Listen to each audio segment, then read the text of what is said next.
It is the summer of strikes. Thousands of city workers shutting down Los Angeles, walking off the job for 24 hours. All as UPS cutting revenue outlook ahead of a new labor contract. Here with us, I'm pleased to say, on set, former Michigan gubernatorial candidate Tudor Dixon.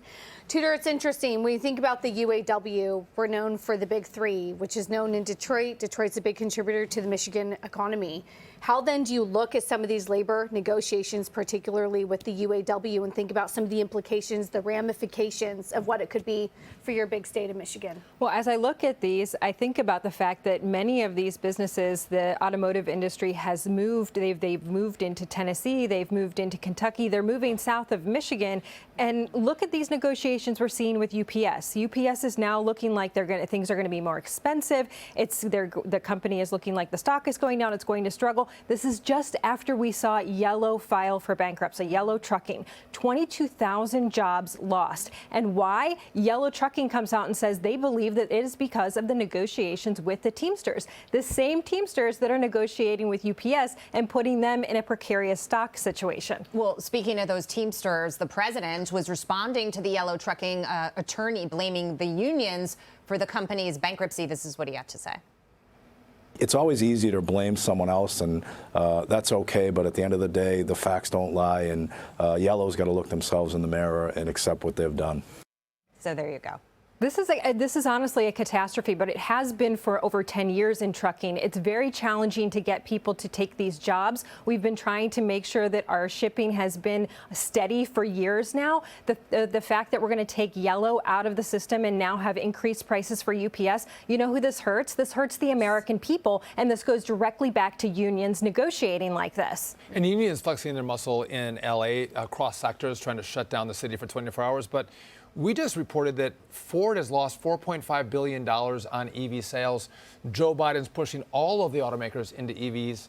You got to make a profit to actually pay your employees with these new contracts they're trying to negotiate. Of course, these new climate deals are forcing consumers. They're trying to force consumers into buying a product. And look, consumers are not buying this product. They're not interested in this. So it's hurting Ford. But you look at L.A., what is going to happen with a one-day shutdown? People go, oh, it's just one day. Think about the garbage that already piles up. Think about the situation that people will be in. And how do we know it's only going to be one day? How do we know that won't extend? But where is Gavin Newsom, who is out there saying, oh, I want to debate Ron DeSantis? Well, why don't you fix your own state, you know? Well said. He's never going to do that. Can I just ask you, though, what happens? Because what the left is going to do and the president is going to do is he's going to spin this. He's going to say, I was a pro-union president. Look how I helped you. He doesn't care about the chaos that it causes.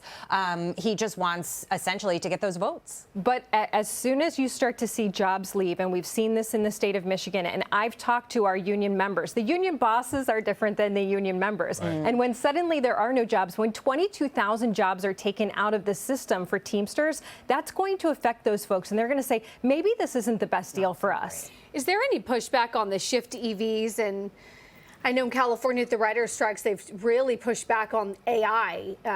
How do you balance technological revolution? You think about Ford, the great car, and of course the big disruptor, but then also protecting workers too from some of the technological advances that may take the jobs. Well, there certainly are groups that are saying, wait a minute, this is a whole new system. We're going to have a lot of our tier 2 and tier 3 suppliers that will shut down completely if we're not making the engines anymore. However, that's not a loud enough voice right now because those jobs haven't gone away and the consumers are not buying the EV vehicles. So as soon as that switch is over, I think we'll be seeing a lot more people stand up and say, well, wait a minute, we need our jobs back. We also don't want to be forced into these vehicles, but they haven't gotten to that point just yet. Tudor, I want to get your take on this because the GOP has this big night coming up. Mike Pence is reaching the donor threshold and qualifying for the first debate. So, Tudor, we'll all be tuning in to the Fox debate on the 23rd. Who are you watching? Who can make up the most ground in a debate, especially if Donald Trump doesn't show up? You know, I'm watching all of them, but I think Governor Burgum will be very interesting because many people don't know who he is. But here's a guy who has been a successful businessman and a successful governor in his state. And I think that'll be a moment that he could break out or he could totally fall on his face. And so that's the question right now. We're watching to see who breaks out of that debate. And it gives a little space with Donald Trump not being there for someone to do that. Well, Tudor, thank you so much for your time and perspective on a wide range of topics. Really appreciate you joining us here in person. Thank you. I appreciate it.